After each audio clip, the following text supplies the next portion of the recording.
Okay, so I've got my paws on a Spitfire, and I'm going to run the training session on the engine start procedure, which I'm sure will be quite complex. Anyway, here we go.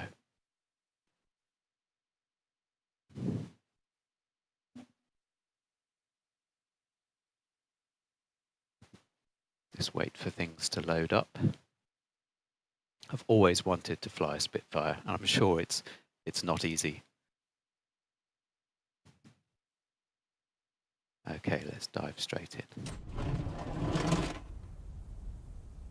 Here we are, inside the cockpit. Welcome to the startup lesson. Today we'll learn the engine start procedure for the Supermarine Spitfire Mark 9.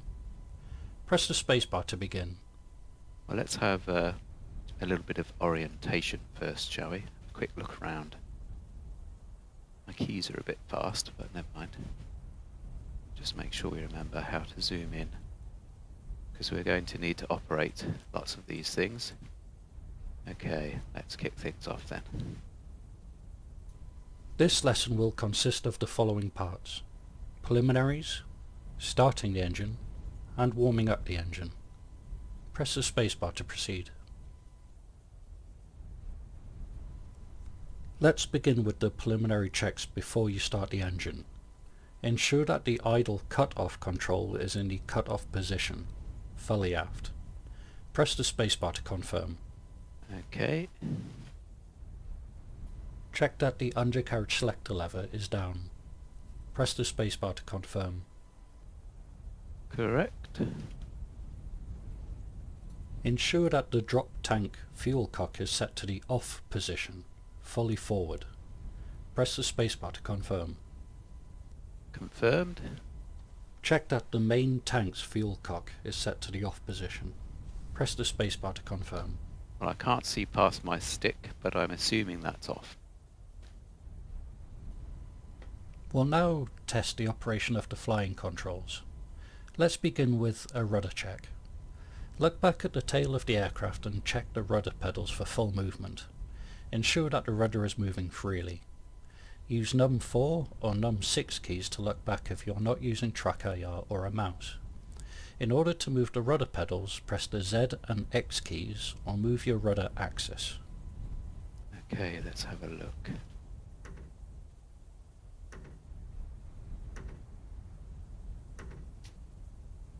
Looks all right.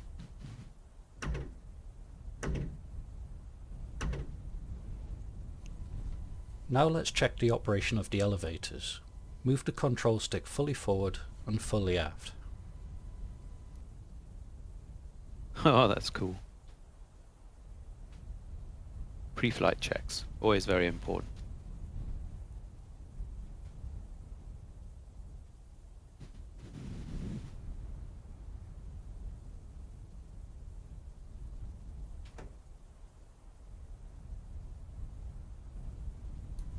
Check the operation of the right aileron. Watch the right aileron and move your control stick fully left and right. Okie dokie. That looks good. Now check the operation. Ensure that both magneto ignition switches are set to the off position. Okay. Press the spacebar to confirm. Yep. Not complicated at all, is it? Make sure that the fuel tank pressure cock is in the off position. Press the spacebar to confirm. Oops, wrong key.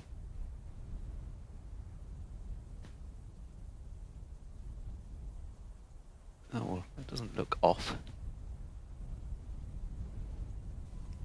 Check that the pneumatic supply pressure is no less than 220 pounds per square inch. Check this with the central needle on the triple pressure gauge. Press the spacebar to proceed. Okay. Adjust the airfield altitude setting on the altimeter to 0. Rotate the highlighted knob using the mouse wheel.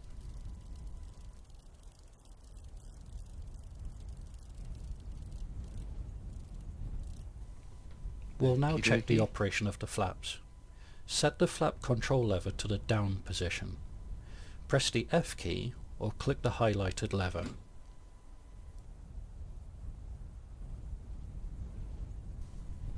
Look to the right and left and ensure that both mechanical flap indicators are up. These are located on the wings. Press the spacebar to confirm. Set the flap control lever to the up position and look at the mechanical flap indicators again to ensure that they went down. Make sure that the sliding hood operates properly. Close the hood and then open it. Press left control plus C to close the hood and left shift plus C to open the hood, or click the highlighted element. Move the throttle lever forward until the light indication switch on the throttle quadrant is on. Press the num plus key or move the throttle axis forward. Ensure that the word down is lit on the undercarriage light indicator on the left, and that the fuel pressure warning light is lit on the right. Retract the throttle lever back to the full aft position once you've made sure that the light indicators are working. Press the num minus key or check the level of the fuel tanks. Press and hold the highlighted button and watch the fuel level gauge. Release the push button once you... All preliminary checks are now done. Now we're ready to start the engine. Okay, this is Press the spacebar to proceed. Set the parking brake to make sure the aircraft remains stationary when the engine starts. Hover the mouse cursor over the highlighted lever. Set the main tank's fuel cock to the on position. Press the T. Open the throttle lever by moving it half an inch to 1 inch forward. Press the num plus. Move the propeller speed control lever fully forward. Press the page up key or move the engine RPM. Set the carburetor air intake control lever on the left hand side of the cockpit to the filter in operation position.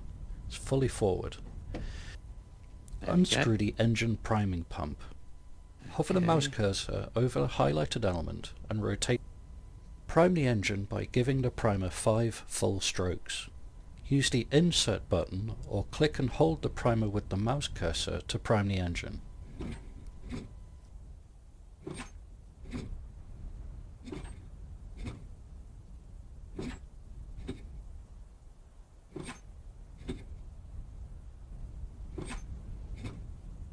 Come on, primer. Oh, alright, nearly there.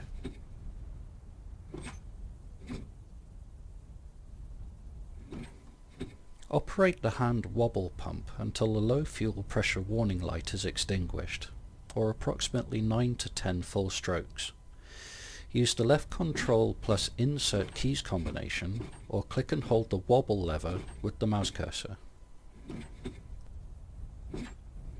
There's got to be a trick to doing this in a virtual cockpit.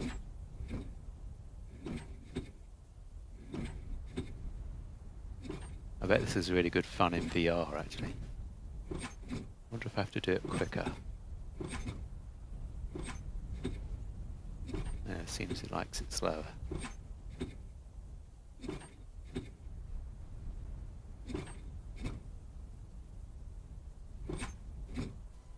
Set both magneto ignition switches to the on position. Getting close. To provide power to the engine ignition. Open the starter and booster coil push button covers. Click the covers in the highlighted area with your mouse. Press the starter and booster coil push buttons simultaneously. Use the home and delete buttons on the keyboard. As the engine begins to catch, move the idle cutoff lever on the throttle quadrant fully forward using the M key or by clicking it. Then release the starter and booster coil push buttons. If you are unable to start the engine successfully, return the idle cutoff lever to the fully aft position and repeat the process, starting with Hey!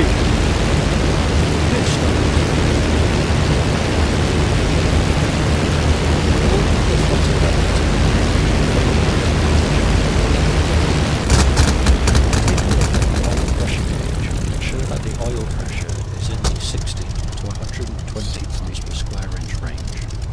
Press the spacebar to proceed. Close the starter and booster coil push button covers. Screw down the priming pump. Hover the mouse cursor over the hull.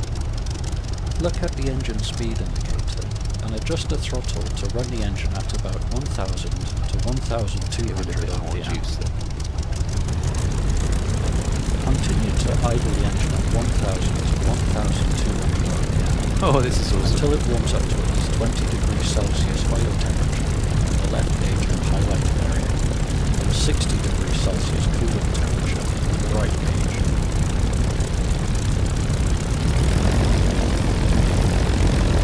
This concludes the engine start recipe. Well done. Press the spacebar to end the lesson. Oh, that's wicked. Right, let's have a quick look outside, shall we? Okay, well, I'm not going to attempt to fly it yet, because I need to learn how to start it. What an amazing simulator. Absolutely fantastic. I'm going to really enjoy flying this, hopefully.